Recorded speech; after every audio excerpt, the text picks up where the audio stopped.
Labdien! Es atvainojos, mums bija vēl turpinās tā attīstības sēde. Es varu runāt angliski, kā jums ir, jeb runāt abās valodās man. Kā lūdzu? Tas būs divreiz ilgāk. Labi, es tikai ļoti īsi, jā. Var sakot, mēs šo semināru organizējām, jā. Jūs visi var runāt angliski, ja man runāt divās valodās. Tad runāt angliski, ja? Aha, jā. Our idea was to organize this seminar because we are, on one hand, we are looking to priorities of Berkeley University. We are looking what our university should do, and it looks at the modern universities' priorities are looking like social sciences, but they are doing a lot of mathematics, a lot of IT, and really these digital technologies are used to solve the social issues. And last year we applied a number of projects, and there are many cases when we get some nice points, but not enough points to be funded. Yeah, we need update. We need better projects. Yeah, we have to improve our project applications, and we have to improve our quality. But how to improve in digital age? It means how to use modern technologies more efficient way. And there are a number of technologies which were not known. Maybe even 5 years ago, these technologies were for small teams who speak on machine learning, neural networks, and things like that. And it looks that these technologies are now coming to us. Yeah, and these technologies are AI, it's artificial intelligence. What is artificial intelligence? Yeah. Then it's machine learning. It's already something what we can use and we can understand. Artificial intelligence is a very broad thing. I'm not ready to explain it now. Maybe somebody from you can do it.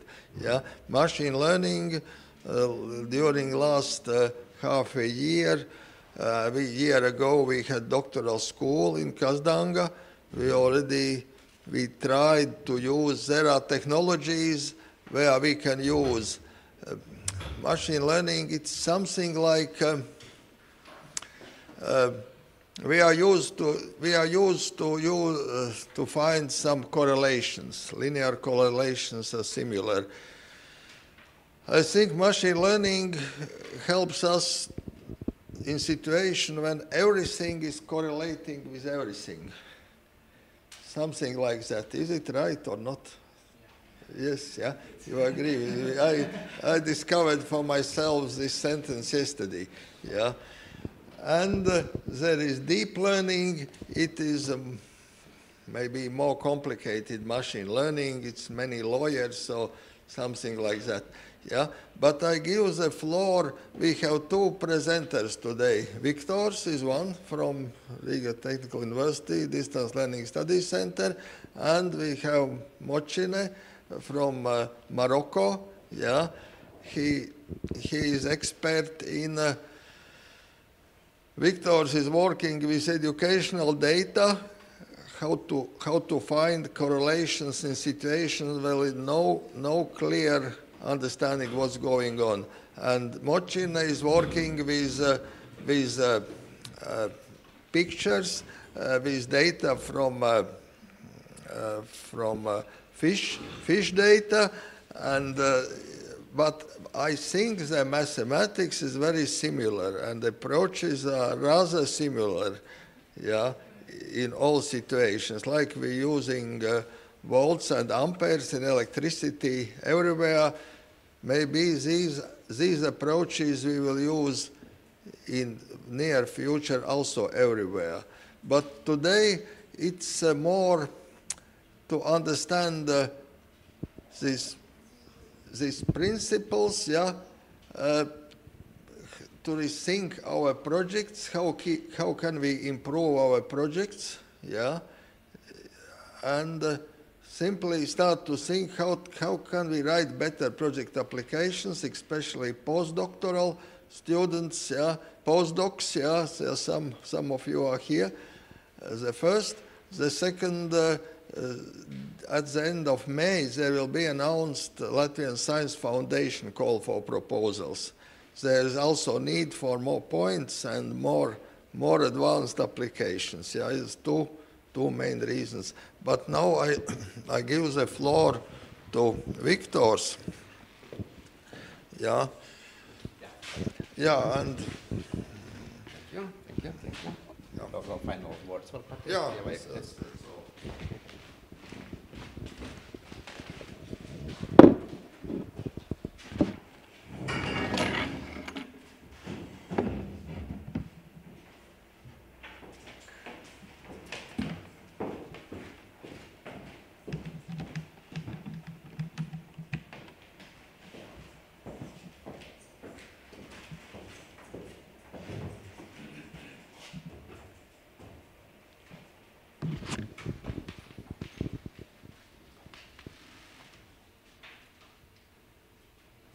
Okay. Hello, everybody. My name's Viktors. I'm from Riga Technical University Distance Study Education Center, and today I will waste approximately 20 minutes of your lifetime. And what I'm going to do is to tell a couple of stories from different aspects, explaining some basic principles as I see what the machine learning actually is, and particularly the question for this story, or the research question for this story, or story question for this story is about what machine learning, what is the meaning of machine learning in the social sciences. Well, and so let's go. Let's go. Have you ever considered what the models are? Definitely. Every person has its own meaning. It has its own explanation what the models are, because every person has its own experience. Its own experience and actually in the memories. Because the person, each person has its own set of memories. And actually, these memories give this person some specific personality. Well, and based on that, it's possible to communicate with other people in a group or in society. And if those meanings of some might be paradigms, meanings of some things are equal, then the language could be equal as well. Well, and when we are discussing what the models mean, actually we consider some basic approaches, how those models can be described. Actually, we can imagine that there exist some physical models, airplanes, cars, bicycles, whatever. Might be logical models. Logical models might be based on observation of today. We can forecast the weather for tomorrow. Might be some sense of logic that exists in. Or some mathematical models. Also, there can be added another kind of categories. But let's go on. Actually, we are living on this Earth. I'm not sure whether this Earth is flat or round. I don't know, because I was not in the space in my conscious, in my reality with this physical body. That's why I just trust to those models which are involved. And Copernicus and Galileo and other great thinkers invent the model when solar system consists of sun in the center. And that model is is very easy to understand, quite easy to describe in a comparing with other models existing before that moment. Well, but this map particularly is also the model. And what is interesting, this map is dated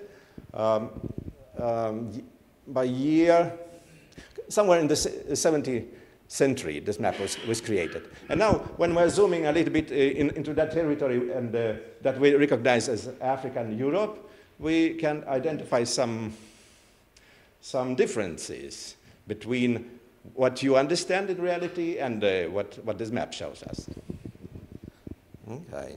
Okay, and another model, the moon model. Actually, this is the photography. This image is taken actually and created, making 20 snapshots and combining those snapshots together. Otherwise, that moon space would not be as it is right now. That would be might be unpleasant in some sense. But thanks to some technology and some principles, this model, moon model, becomes more pleasant. Also, when we are zooming into this model, definitely we shall not be able to investigate the surface of the moon, because the resolution will not be sufficient enough. Well, about the social sciences. Now, in this slide, I'm going to combine, or might be the main aspects what are used, or maybe basic principles which are used in social sciences. Then, since you are might be more educated in the social sciences, or you're working that field more in comparison with my experience, you could add your own aspects, because this, again, is just a model, and I'm going to explain my vision. And so, the social sciences can be described from mathematical point of view. And then, for such modeling, we intensively use computerization approach, because the computers are everywhere around us, and that's why that kind of science, or that direction, is very easily to be gone. Well, and the next one, in social sciences, it's easy to get data, social data, later to study, analyze, and maybe create some models for future prediction, definitely. Okay. Well, and this model creation, definitely, or the best practice is to build that model based on your assumptions, based on your thoughts, based on maybe the previous models built before you, build, after that, test that model, whether that model is right. Actually, whether that model is built right. And after that, compare with the results you would like to get from the reality. So, whether that model is operating right. And in social sciences, as I know, as I understand, and as many authors say, for example, Martin and Edling, they argue that economists, or that direction, that sector, has very big impact on the past of modeling in social sciences. Economists and sociologists as well, although they have two different approaches. The first, economists have more mathematics-based techniques, schemes, approaches, models. At the same time, sociologists working more in statistical modeling. Although, if you have other directions or other information, you easily can add your own knowledge. Okay, I'm just based on those words which can be easily found in conferences, in texts, in papers, in books. Well, and in general, when we speak about the models, then we take into account mathematical formulas, mathematical expressions, mathematical equations might be, also graphical diagrams. It's a good approach to understand, to send the message from you to audience. Although you have simulation results, computation simulation results, also you have physical models, and those models can be really built in 3D space. What else? In some sciences, even live organisms can be modeled, even more. Even the population of bacteria can be modeled. And these are examples of models. Okay, I've been mentioned a couple of those. Actually, maybe you disagree with that, okay? Maybe you have your own opinion, but at the moment, I would like to ask you, how many examples were given?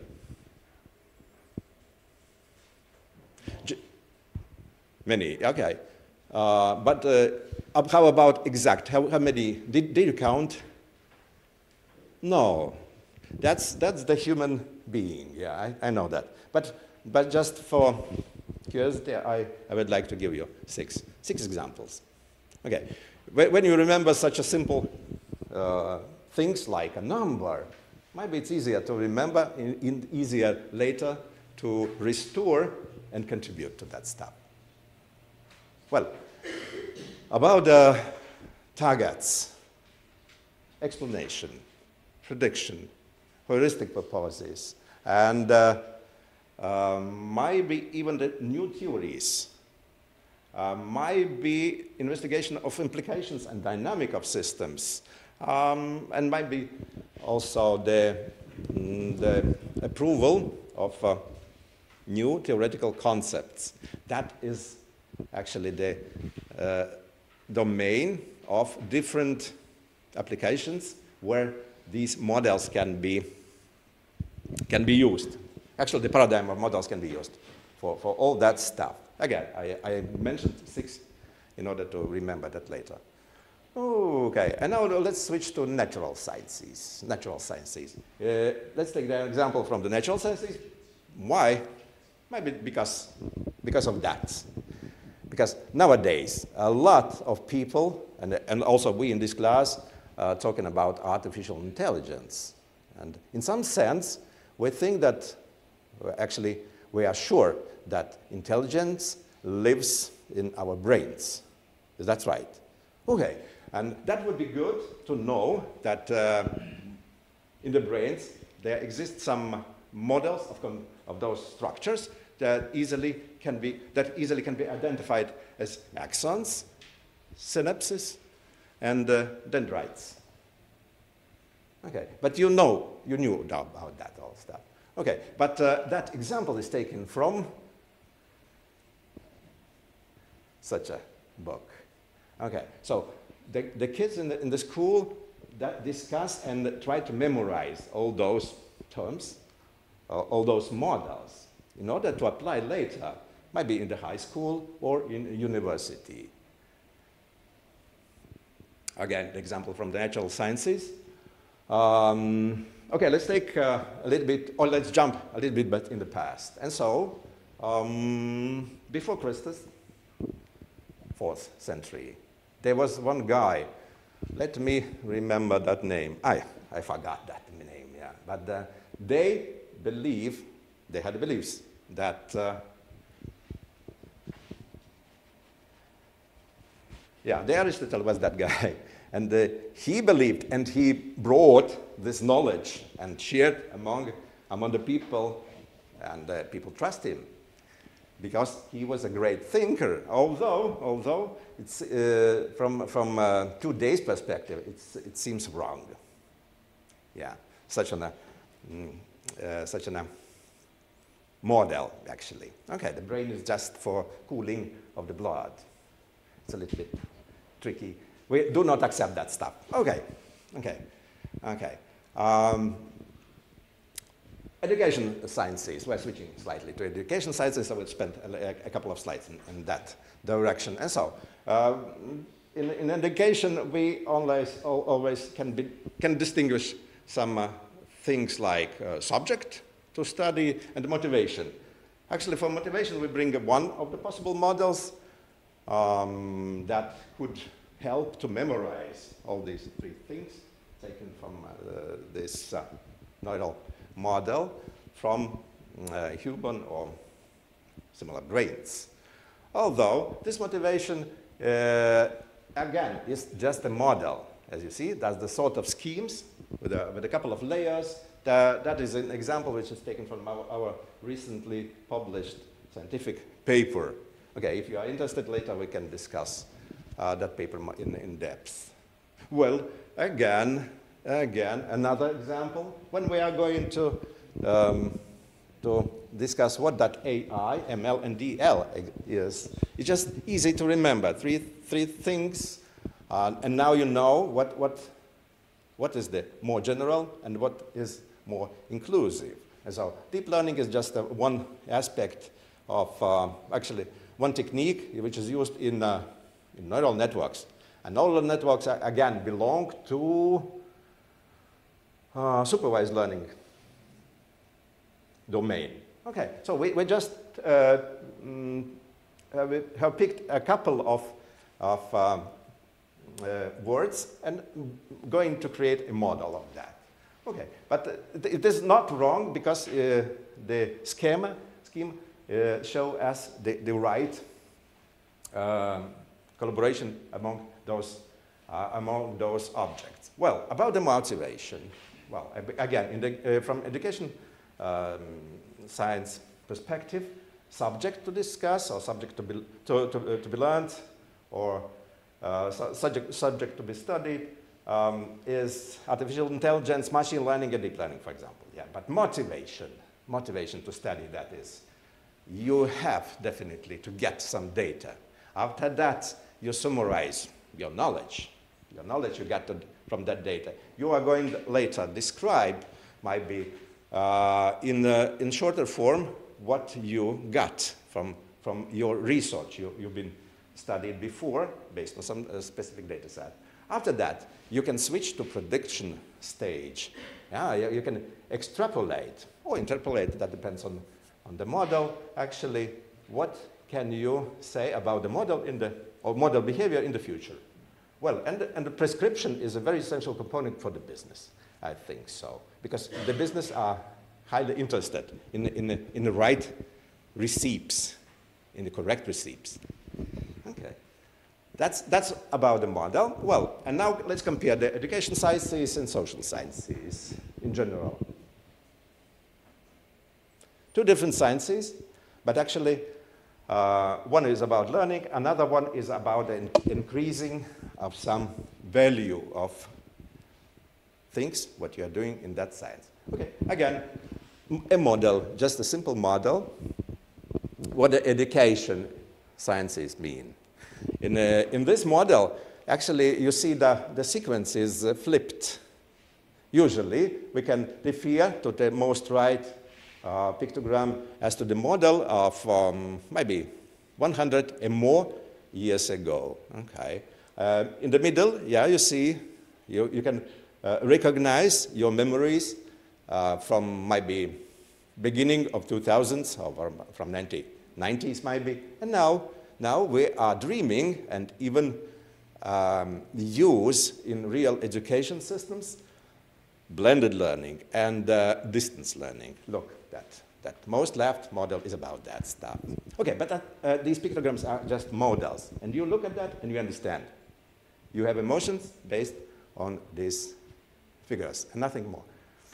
Well, and now just to know that artificial intelligence explicitly and deep learning explicitly and machine learning also actually in some sense are connected to the data science. So the data science knowledge is actually sort of prerequisites nowadays to understand and to apply these components like deep learning and machine learning and something like that. Well, let's follow.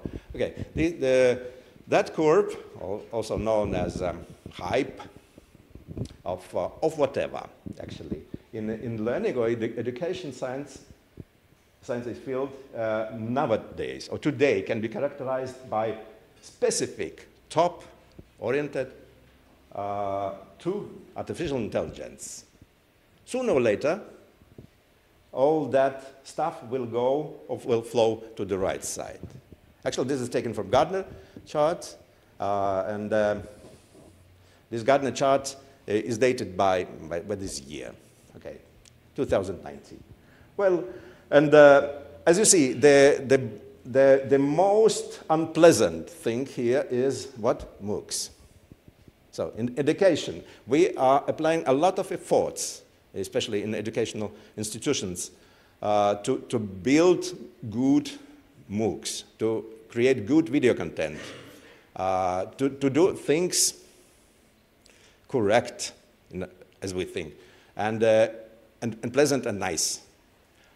Although students, or kids in some sense, are not very interested in that effort we applied for the MOOC creation. Well, and as you see, to more maturity, to more mature state, the rightmost components now went simulation, mobile learning. It's not a surprise, mobile learning, okay, but it is used. And the experience application programming interface. Very good, because it's a good approach, good interface to be used to study students or people or kids behavior. Okay, and what else? The microlearning is passed over the top of this curve. Yeah, it's not so interesting, and the gamification, particularly, and badges as well. So people are not more interested in badges. Well, but what this curve says about the future learning experience would be the next top thing, virtual reality, what the Vidzemes is dealing with. Also, will be the next thing, and people and the universities and schools are very, very interested in that, in virtual reality technology. And learning analytics, again, renewed learning analytics, and definitely blockchain. It's appeared right now in the recent years. Well, and that's the vision. That's the vision. But actually, in other words, that's just a model. Maybe things will go wrong. Just a model. Okay, and again, please identify. We lived in the past, but right now we are where we are, and the future is just our vision, what can happen. If you remember, there was one person, Mr. Marko Andreevich Marko, and he invented such a simple definition. If you are right here in the state now, then you do not have to care about the past, because here you are, and your future depends only on your decisions, which you make right now, and nothing. Well, but here in this plane, I'm going to show you two aspects. The first one, past, nowadays, and future, and also three components that has impact on these technologies, on that step, technology, target audience, and generation for comparing. And so the mobile internet is what we are living in. Ecosystem, education ecosystem, which is more demand-driven also. We utilize that. But for future, we dream about that in the next years, in the 1920s, that target would be more impact-driven, because those models would allow you to measure or build the models that can be implemented on some future internet technology, 5G, 6G, for example, and that would give you more reasonable data sets and more reasonable, decisions or prescriptions which you could use in the next generation education systems. Well, so the last column is more interesting for us. Well, but now back to models. Okay, digital humanities. Yeah, as you see, the one part is one-sided. digital more, another human-like more. Okay. Okay, and we're trying to combine, we're trying to survive as a human and as a also technology user.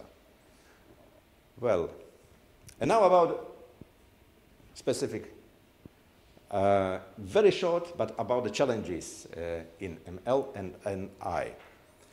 Well, if you open the Google and search for, again, hypes in some sense, what the people are interested in, security is one of those topics. Well, and Google, for example, gives you a couple, in this example, 16, but actually there are hundreds of different authors with different visions and different perspectives and different experience in cybersecurity and machine learning. So that is the kind of evaluation of the system. Because the security, malware, fraud detection, and these words are very interesting now, might be for business, but might be also for society. And this is the way and how to study machine learning. Because without the subject, it's just a sort of academical activities without the subject, just philosophy about nothing. So this cybersecurity would be one of those examples where you can start your activities. Okay, but before you start, definitely today, everybody on digital, every member from digital humanities or society, digital society, have to know some basics, okay, basics, or in other words, some programming languages, and Python is one of those languages. Please improve your skills in the programming direction, because all that stuff is based on programming skills. And malbulge, as you see on the very right side, it's awful. It's awful. I don't know why that language exists, but actually that language exists. Even I, with my more than 30 years experience in programming, I cannot understand those authors. So in some sense, those authors are genius, because they wrote such a very, very strong and very tough programming language, malware. Well, okay, that would be the comment how our science, or maybe the high education, would be maybe a couple of tens years ago. But what we have now, we have inheritance from those ages, and we have some knowledge, and that knowledge, actually mathematical-based knowledge, can and have to be used in your models of tomorrow. Well, and for example, quite fresh site from The Guardian. It is about what? Again, artificial systems deal with the classification, detection, and prediction. That would be very short, but we have a couple of minutes. Oh, yeah, thank you. Okay, and a specific field of interest is revealed here about the races and genders. Yeah, so the fields can be found everywhere and anywhere. Okay, but also about the economists. There are some not serious visions. Why not? Why not? We can apply not only some strong math and blockchains and calculation, but we also can just guess or trust to others living beside us, but in other words. Oh, well, and summarizing all that stuff. Well, so the learning techniques, machine learning techniques, can be identified. There are maybe 3 main types. I added 4th, just for curiosity, just for sake of interest. Why?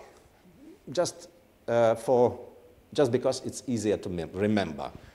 Otherwise, you could pass that by. And so supervised neural networks, maybe time series. But anyway, you apply some training methods to your machine in order to predict the results based or taking in account those data sets which are not used for training. Okay, unsupervised. That would be, in simple words, classification. We have no training or test sets, we just have data. And that data can be classified based on your own, might be, experience, your own invented principles, and so on. Semi-supervised, something mixing. I'm about the mixing. Those methods can be mixed. They are now strict border between those methods. And reinforcement learning. If you have ever seen the robots, how those robots behave in some maze, or behave on the battle stage, yeah, you're welcome. This is how robots learn by doing. Well, and about the algorithms. Algorithms, in general, or in simple words, actually, is a sequence of things to do. And you train your machine to do those things based, if you use or you apply the math, based on equations. And you solve some, maybe, diff equations or something like that. And these are algorithms you have to implement in your ML models. About the metrics again. Accuracy of your model is a very important feature. Precision, in other words, on confusion metrics, these are words recall, something like that, ROC, or receiver operating curve. Okay, or root mean square error, and different kind of metrics of errors in the system. Well, just simple example from reinforcement learning. You can easily train not only the robot, but even the student or yourself.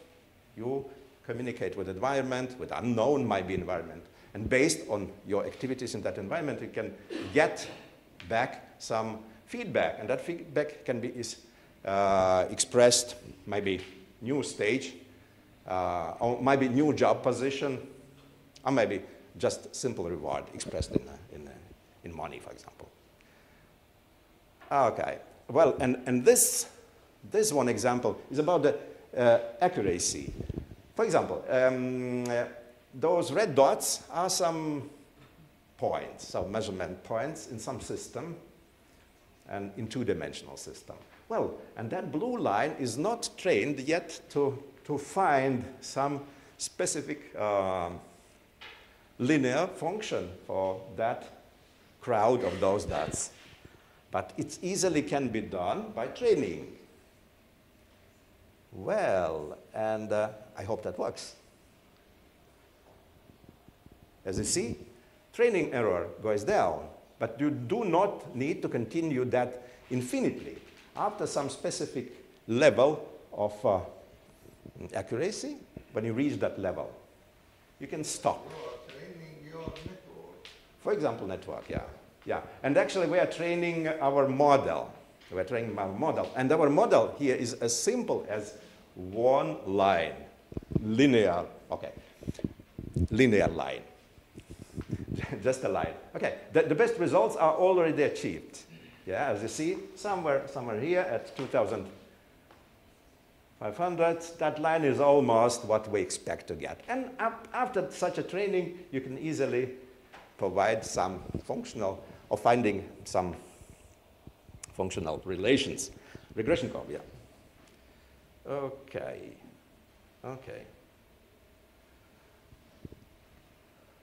Well, and now final words regarding the books. Nothing is better than a good book, which is written by good person and with a good experience in that field. And so, particularly in machine learning and artificial intelligence, I highly recommend, if there occasionally are people or students who did not start to use machine learning, then please refer to this guy. Okay. Peter Novick. Quite modern approach, although this book is published 10 years or a little bit more ago. Well, and another one from absolutely another perspective, not from technical, not from math-like perspective, but from philosophy, more from philosophy, is this author, Pedro Domingos. He's right now very active evangelist in the field of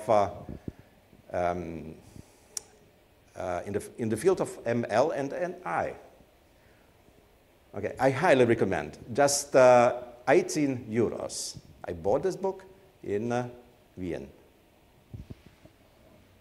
Very good.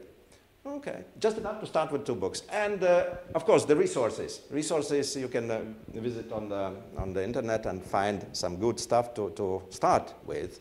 I highly recommend to start with collaboration using colab.research.google.com. Very good place to go. Well, and that would be almost it. If recently I thought that I know something, but all the people around me know more, I just a couple of. Now I hardly believe that what I know is what I know, but I don't know what you know. And in collaboration, we can build new kind of knowledge. Well, that's it. Thank you for your attention. Yeah.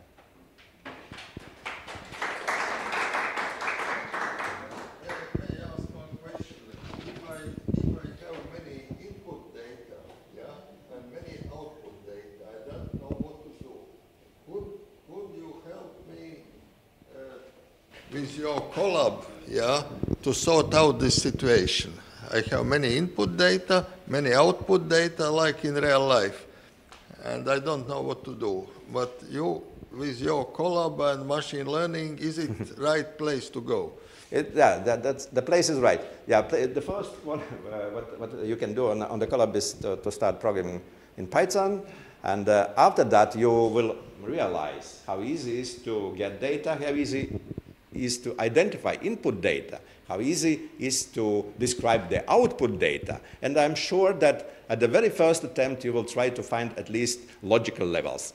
Yes or no. So there might be too much data or too much outputs. That's actually that's the output of your operation on that system.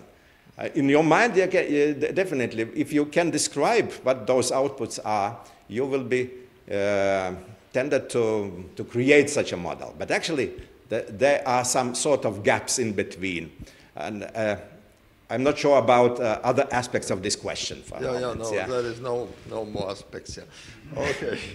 Thank you very much. Maybe one more short question, or we give the floor to Mochine and then discussion. Yes. Okay. Jā, paldies, Viktor. Jā.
So, hi everybody.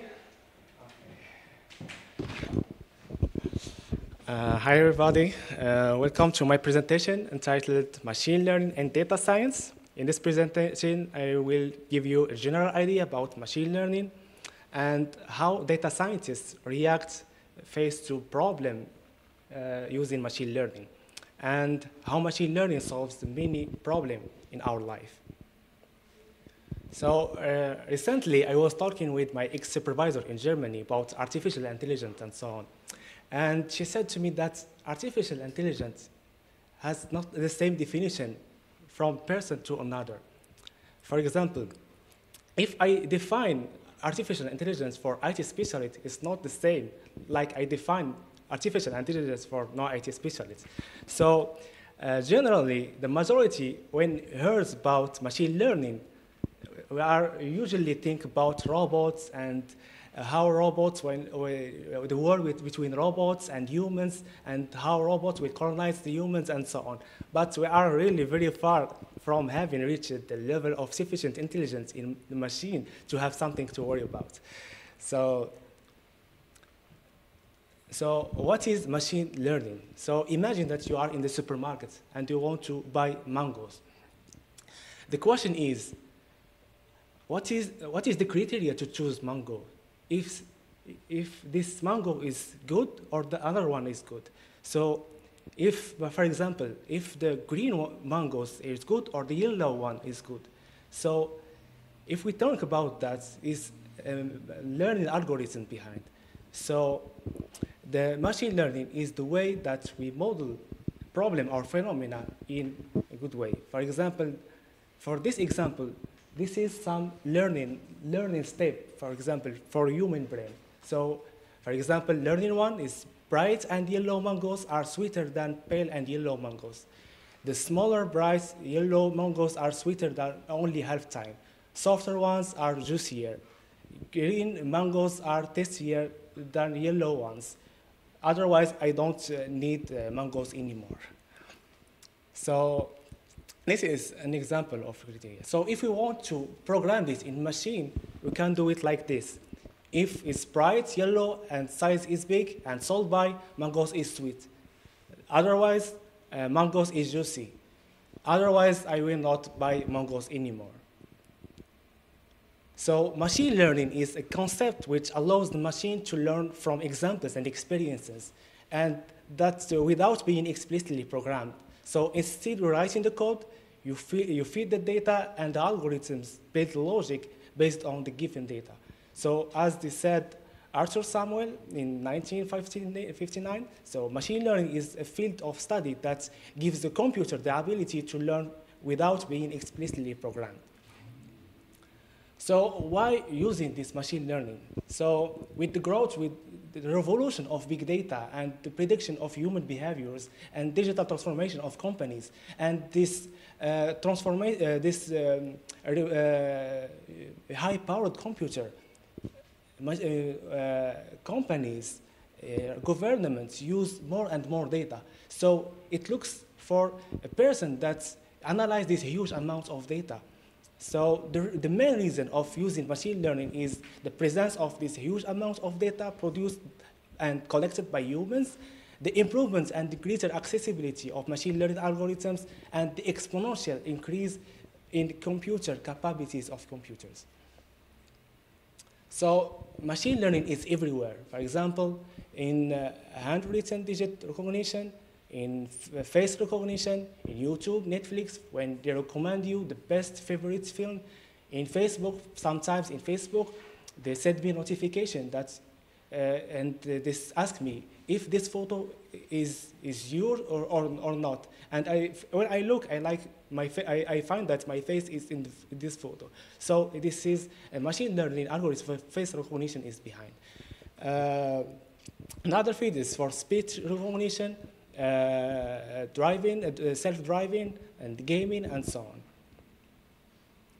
So, in fact, this evolution of technology, the competition between humans and machine starts, and we built some challenges. For example, there is some challenge to differentiate between loud robot and fried chicken. So, if we see these images, we will see that it's nearly similar. So, even us, we take 4 seconds or 5 seconds to recognize, to differentiate between dog and chicken.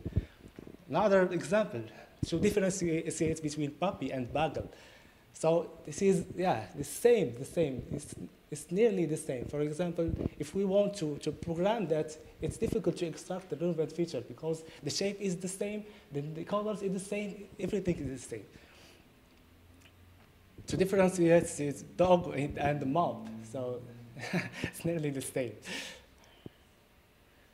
And if we can transfer this human thinking to machine, it could give this result in some milliseconds. So there is another example. So Chihuahua with muffins, bun or apple, parrots or salad. And the most interesting is raw chicken with Donald Trump. I think there are some similarities as well. So, in fact, machine learning algorithm has already beat humans in some tasks. For example, this photo is very common. So this is the world champion in Go. Is played with machine learning algorithm, and he was beaten 4-1. So, from that time, scientists has much interest to develop new machine learning tools. And because machine now has the ability to beat the humans and to be like superhuman. So if we look inside this algorithm, it was learning from 10^170 example to beat these humans. It took example from 1996 to 2016. So, and we will probably lose many specific tasks like speech recognition, translation, and self-driving, and so on. So if we compare the human abilities with artificial intelligence, we see that machine now can see using computer vision and image recognition, can communicate using natural language processing, you can move using robotics and autonomous vehicles, can create using computational creativity and PCG, and learning. And learning merges all this type. Merge seeing, communicating, moving, and creating. So how it looks like in reality. So in the reality, machine learning, it could be like how humans learn to walk. At first, we walk at 4, and we learn, by the time we learn to walk at 2. So the difference between humans and machine, that humans can learn from few examples, but machine needs thousands or millions of examples. So machine learning is so cool, so many problems. It's easy to manipulate, and it's accessible for anybody. So now you don't need to have a high-powered computer or GPU or something like that.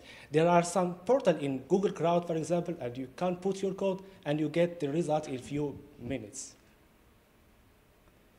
So this is an example of machine learning algorithm for handwritten digit recognition. So as you can see, that this is the full algorithm to recognize any hand digit digit recognition. So if we can see that this program is in 6 lines. The first line is to declare libraries, second to load data, the third and fourth to train a model, the fifth to evaluate the model, and the sixth to predict a new hand digit. So it's really amazing. So if we want to program it's the same algorithm with traditional programming, even 2,000 lines cannot resolve this. So my advice is update yourself, because time of traditional programming is gone. And now it is time of machine learning and deep learning. So if we still work with the traditional programming like Java and CPP, I think you comport like old crows. So you have to throw the rocks to get some few waters. But if you work with machine learning algorithm, I think it saves a lot of extra effort. So in machine learning and data science, we have 2 components. data and problem, and the problem should be well defined. So as an example, we want to predict sales of a marketing company. So data scientists refer to the history of these restaurants in order to predict new products. Another example, we want to identify if an image is already present in existing image bank. So if we have 1,000 or 2,000 images, we cannot do it like this image. So we have to build an algorithm that extracts some characteristics like color, shape, and so on, and try to recognize if this image is already there or not. Another example, we want to segment users of a website into several groups based on their behavior on it. Imagine that you have websites for education, and we put some courses like IT courses, geography courses, and you want to know if my IT course is legible or not, or what is the difference between the people who use IT courses and geography courses. And if my geography course it's not legible, where is the problem if my course? That is possible with machine learning algorithms. Another example, so detect irony in a sentence. So here we have to extract the text, and then we detect irony. But if it's a problem to detect word and against, it will be easier. But if we want to detect the irony in the meaning, it will be more complicated. So this is the life cycle of data science. So first, we obtain data, we find data. Second step, we clean data. Third step, we explore data. And the fourth and the fifth step, we model and interpret our data. So for the fourth and the fifth, machine learning algorithm engage about that. So let's see this step. First step, finding data. So in this step, we explore all possible paths to recover the data. So everything must be sifted. Existing database, alternative raw data, and even the creation of new data acquisition channels. Try to find all variables that directly or indirectly affect the phenomena that interest you. So the data could be from database, like Hadoop, SQL, or Excel. It could be using raw data. And if we use raw data, so it generally need pre-processing. So this is an example of raw data. It could be text or voice, like from natural language processing. This is the example to recognize ID for car. It could be image or video. The field is called computer vision. This is an example of macroscopic image, and the image on right is the binarization of this image. And the data could be a connected object in Internet of Things. So this is an example of a thermostat created by a company. It's called Nest, that optimizes electricity consumption by monitoring temperature and residence presence. So now we pass the second step. Second step is cleaning data. So in this step, it must be ensured that the data are consistent without outlier or missing values. So in this step, we deal with the missing value. For example, if we have a data entry, for example, in numeric data entry, and we have in some values question mark or in A, it means no annotated number or 0 or cell blank. So we have to deal with this value, to delete it or modify it by another value. So in this step, we normalize our data. It's a technique that deals with how to adjust data to be more useful, like to do the same scale or something like that. So the third is binding data, is to classify data into binds. For example, I want to know the price of car, for example. I don't care for the number, how much cost it. I want to know if it's expensive or cheap. So binding data is to transform this data to binds, like expensive or cheap.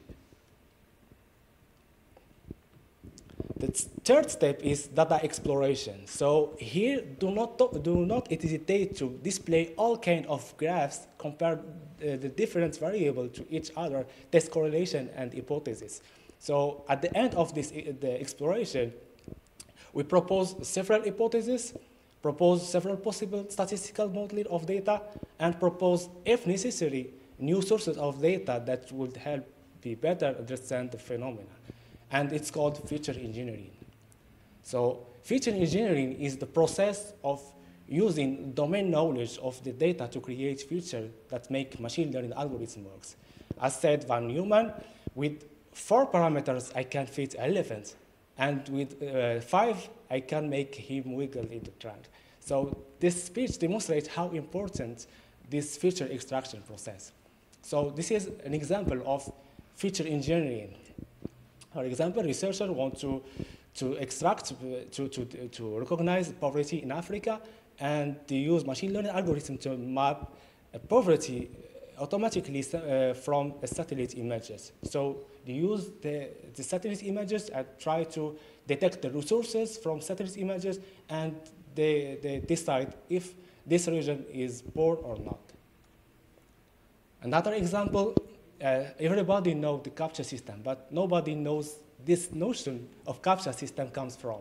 So this Louis von Hahn is a researcher, created this famous CAPTCHA system that allowed both of websites to validate that the form will be filled by humans, and that feed at the same time the database of an algorithm of digitalization of books. So this guy's task is to make electronic version of original books. And as solution, he tried to scan every part of every page of these books and build an algorithm to extract word from these books. And for each time a person for formula, they try to write 1 word or 2 words. And these words, it's responsible to fill this book. So thanks to many examples provided directly by humans, the algorithm has finally had enough sample of data to succeed, then only to transcribe in text scanned image of book with a very low error rates. So another example, to detect illiteracy in developing countries. So Norwegian researchers used a habit of mobile phone to detect illiterate people using SMS, number of contacts, etc. We know that illiterate people cannot read and cannot write. So if we have few SMS, for example, if the habits of using the internet is few, so it could be, this person could be illiterate. So this is different ways for feature engineering. So the 4th step is modeling using machine learning algorithms. So there are 4 categories of machine learning: supervised learning, unsupervised learning, semi-supervised learning, and reinforcement learning. So the supervised learning is divided in 2 parts. The first part is a training model. So here we give the algorithm input and output. And the model tries to learn from this data in order to build a persistent model. And then our model will be able to predict new things. So if we return to this example of mangoes, the data could be, the feature could be like color, size, grow in which part of the country, sold by which founder, and so on. And the output could be sweeter, juiciness, ripeness of the mango. And in the testing mode, next time when I go shopping, you will measure the characteristic of the mangoes which you are purchasing and feed it with machine learning algorithm. It will use the model which was computed earlier to predict its mango, if the mango is sweet, ripe, or juicy. This is an example of supervised learning use cases. So in Container, in your mobile, on your computer, in weather apps, for example, when we receive weather and we don't know if it will be sunny cloudy or humid. So the machine learning algorithm has a history of many years that can predict if it is sunny, humid, or cloudy. Another example is biometric attendance. When the first time I put my finger in equipment, the first time I put my finger in the equipment, the machine learning algorithm tried to recognize the characteristics of my finger. This is the training mode. When I want to connect, next time I want to connect this equipment, it's called the test mode. The second learning algorithm is supervised learning. In supervised learning, we don't have data and annotated data. We have just input data, and we have just one phase. So in this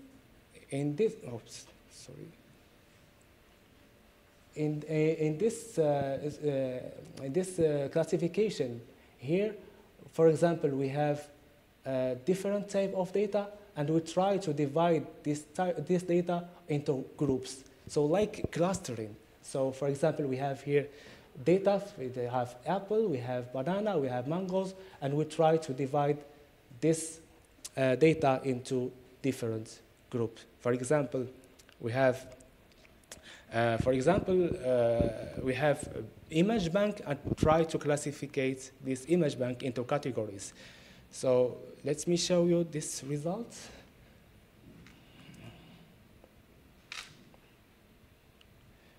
Oops.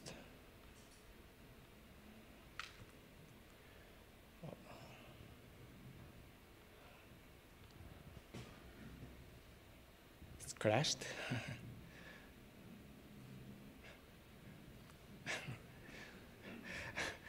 Laptop is crashed.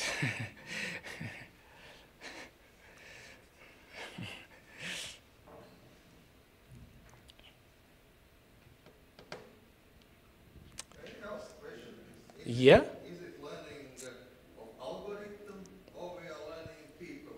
What do you mean? We try to create model from the data. Yeah, you are learning algorithm, Yeah, we build learning algorithm. Yeah. Learning of people, No.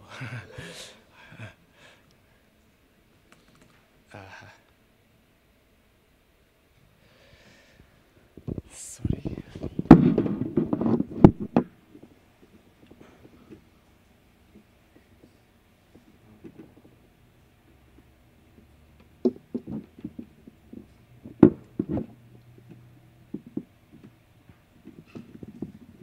That was the machine that stopped now. Now it seems that machine has failed right now. Yeah? Yes.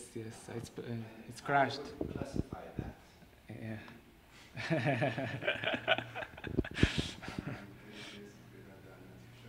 Yeah.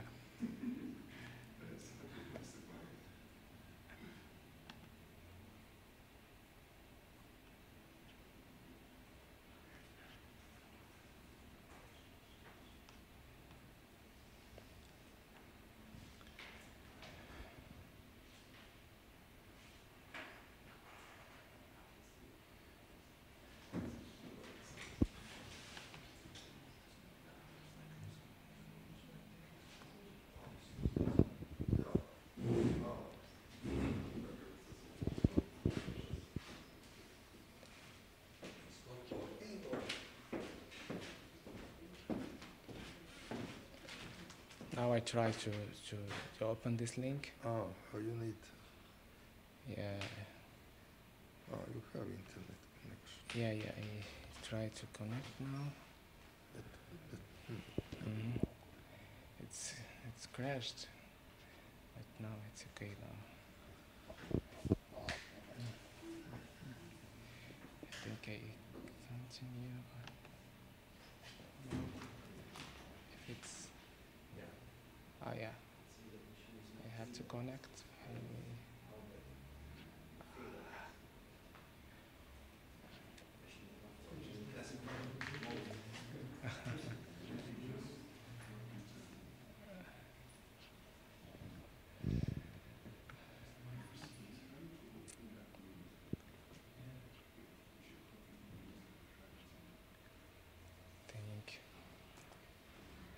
connect to this VAA. Obviously. This one. I think it's going to let's try this link.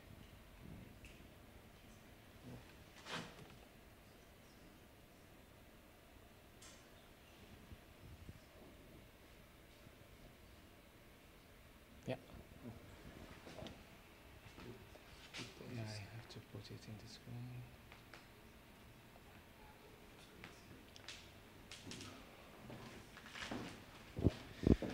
Yeah.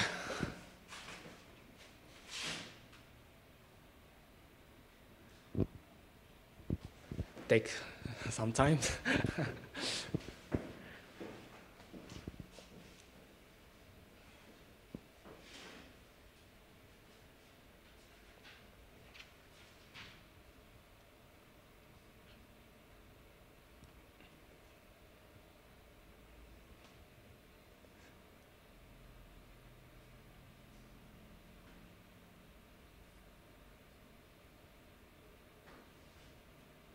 Is that process, can be that process characterized by a feature that big data is involved?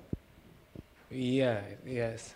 In this example, we have an image bank, and we want to classify by its proper category. So here we try to extract some some features, some characteristics for each images, and to try to combine it together and so on. Yeah.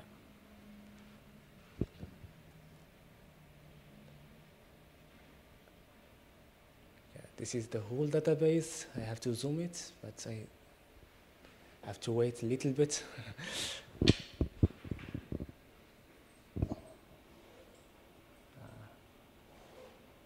Yeah. Yeah, this is our database. It is database, yeah? Yes, but this is our results of this classification. So as you see that the image of cars is combined together. If we look here, it's another thing, another field. And yeah, here's a fish. Here there is some animals. Here there are some dogs. Yeah, and so on. And it's made automatically by machine learning algorithm. So yeah, there are some other things like clothes, like toys, like cakes, and so on. They classify your pictures? Yeah, automatically. Yeah, with for each category. Yeah. So,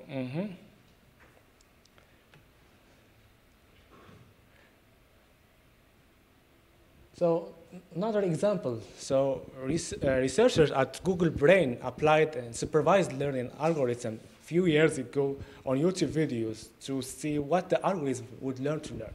So as you see, that this is the concept of face from this study. So the algorithm is tested in millions of YouTube videos, and this is the concept of face that it's get. And this is the concept of a cat. So there are other categories for machine learning, like semi-supervised learning is the combination between supervised learning and unsupervised learning. And in this example, we cannot manage with annotated and no annotated techniques in the same time. It's very difficult to manage.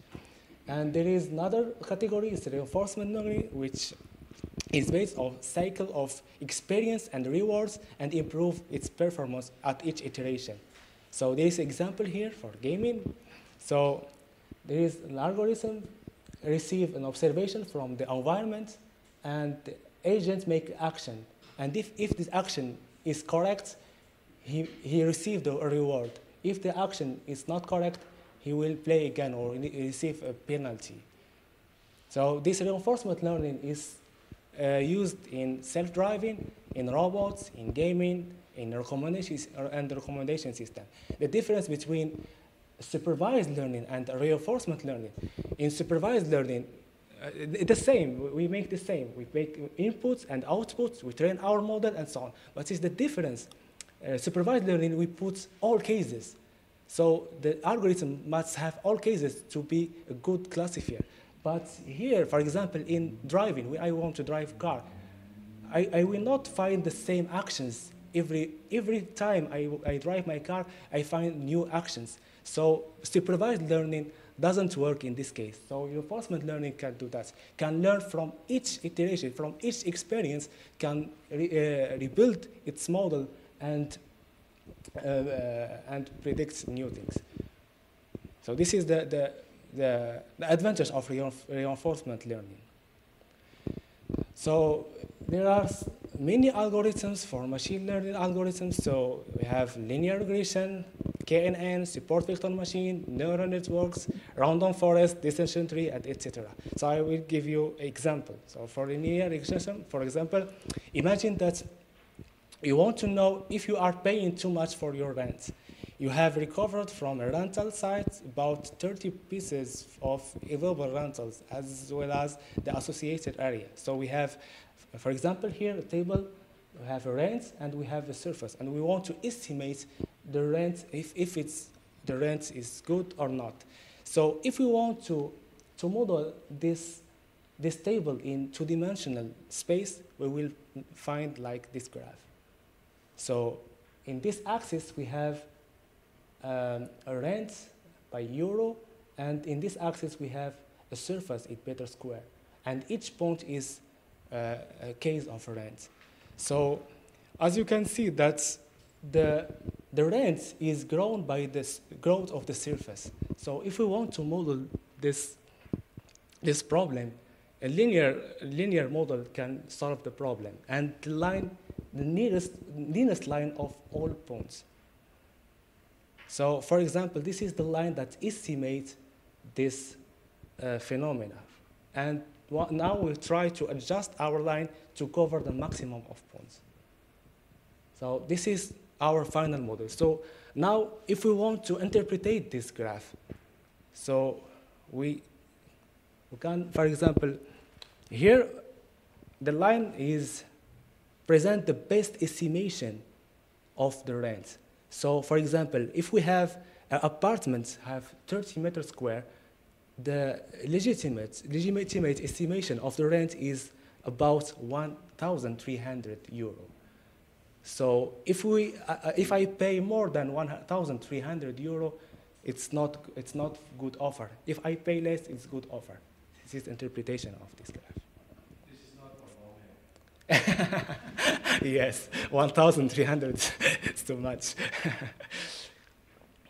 Another example in using decision tree. So imagine that you are a fan of Federer, and you want to know if Federer will play the game or not according to the weather, and we get the history of 14 times for Federer. So we have here as data, we have outlook, we have temperature, we have humidity, if you have the wind, and we have its decision. So if we want to model this graph in the tree, we find model like that. So if you want to interpret this graph, so we can proceed it like that. If it's sunny, humid, and humidity is high, Federer will not play. If it's sunny, humid, and the humidity is normal, Federer will play. If it is overcast, he will play. If it's rainy and the wind is strong, he will not play. If it's rainy and the wind is weak, he will play. So as you can see, that it simulates the logic, the human logic. So, and for each time, we can use this model and predict if this player will play or not. For example, if it's sunny, hot, and the humidity is high, and the wind is strong, he will not play. Another example for using PCA, principal component analysis, It's an algorithm to reduce information in the dataset by preserving the original information on it. So this is an example of a crime in USA. So if we want to interpret this graph, if we are here, so it's not safe. If we are here, it's safe. So this is they are based by the number of crime of each city, and they got these results. Another example using SVM. For example, we want to classify iris flower on the iris dataset. So we want, and we are based on sepal and petal leaves. So we use the sepal length and sepal width, and the petal length and petal width, and we want to classify them into these three categories. If it's iris cellulosa, iris vesicolor, and iris virginica. So as you can see in this graph, that the first category, the element of the first category is long than the other categories. So if we have in the input iris with long leaves, so probably it will be in the first category. Another example is estimation of life quality in USA. So here we took many factors, economics factor, recreation, art, education, transportation, crime, health, housing, and climate. And if we are near to 0, so quality is good. If we are near to 5, the quality is bad. Another example in medicine, in breast cancer detection, they use KNN, K-nearest neighbor. So they took IRM images and they tried to take the tumor from the images. And yeah, and then they decide if it's cancer or not. Another interesting example using artificial neural networks for machine painting. So in this paper, researcher tried to use the same style of painting to paint new images. For example, we have this hand-drawn paint, and we put a normal image, and the machine learning algorithm try to use the same painting techniques to paint this image. So this is an example for Mona Lisa, and this is another example for mosque. Yeah. So another example, so using machine learning algorithm for object detection and localization. They use convoluted neural network to detect classification and bounding box, and they try to detect fruits, men, cars, and every object in the scene. So another concept more evaluated than detecting object in bounding box. So it's called semantic segmentation. It's in this case, for each pixel in the image, it should be according to the object. For example, purple is according to the cars, green is for the buildings, the black for the street, and so on. And they use the fully convoluted neural networks. Another concept in machine learning is deep reinforcement learning. It's used in gaming, in virtual reality, and in robotics. So yeah, that's all I have. I thank you for your attention. I hope that this presentation helps you to have more idea about machine learning algorithms and so on. And if you have any question, I'm ready to answer. Yeah, thanks.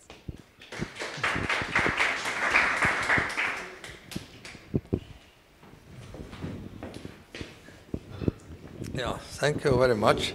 It was very impressive. Yeah, and I hope that also inspiring. Now we have discussion time. Yeah, my idea was that we have a number of projects, yeah, which were good but not good enough to be funded. Yeah, and then do you see some opportunities to make them more winning, like, yeah, using this machine learning approaches, because I think if we use them properly, these experts like this, some work packages on machine learning. What do you think on it? Is it a good approach, or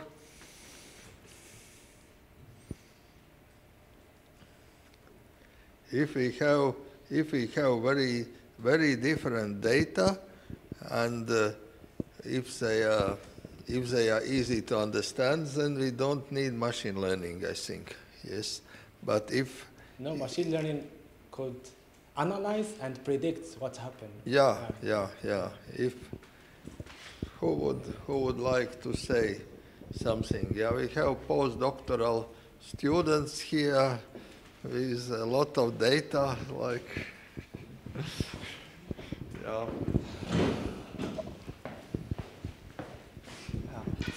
I have just a question regarding as you presented models and the previous lecture as well.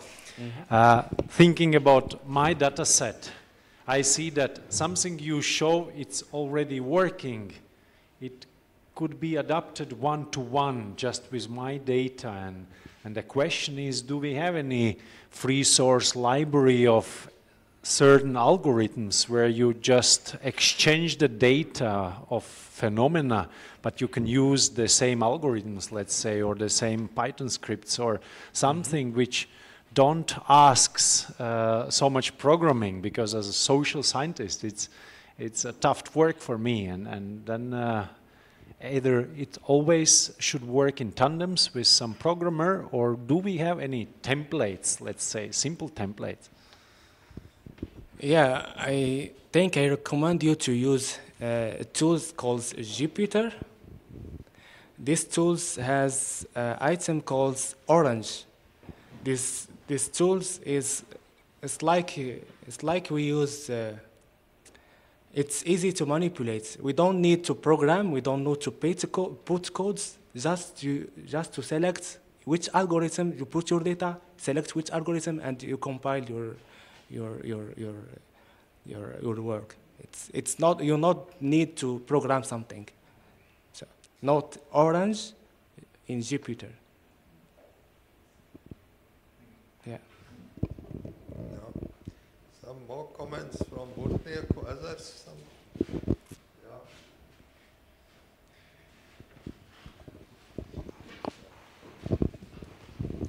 Yeah, hello, I'm Kaspars.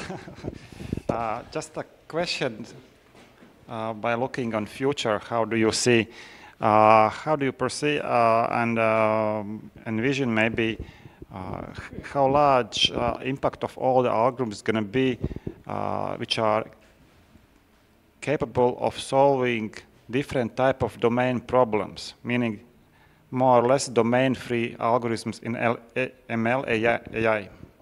Do you see such trend or direction also? Or because we saw they are quite specific to different problems. Mm-hmm. Do you also see in the future there are some directions of thinking that way, but do you see that it will take speed on in this direction as well?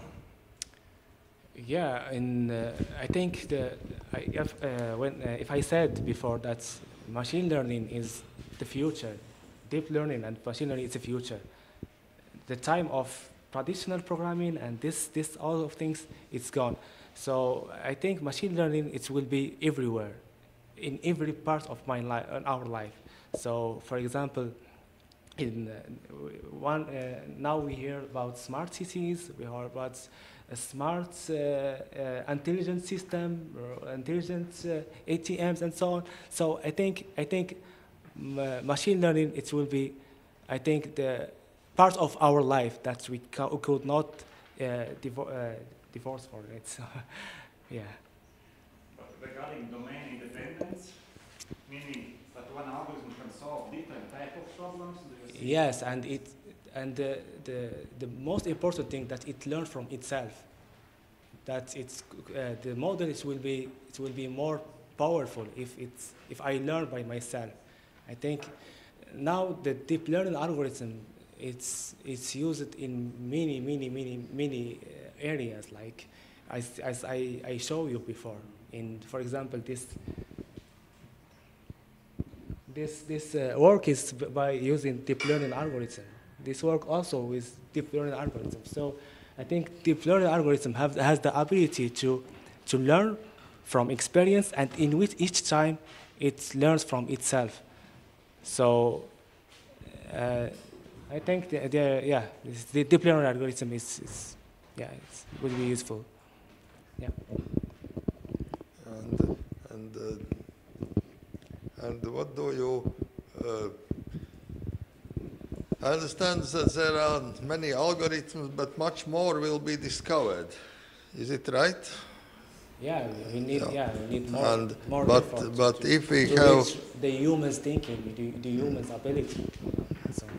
And on the other hand, if we have nice data and we don't know what to do, then go to Colab or some other similar space and get nice paper in few days, yes?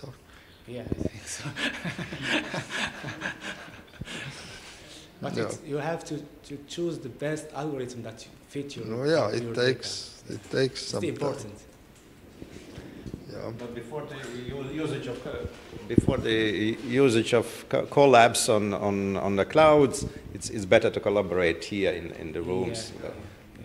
The question maybe we have to organize a circle like at school on machine learning, coming evenings together and playing machine learning. Is it? Yeah, Good? possible. Yeah. Good option. Yeah.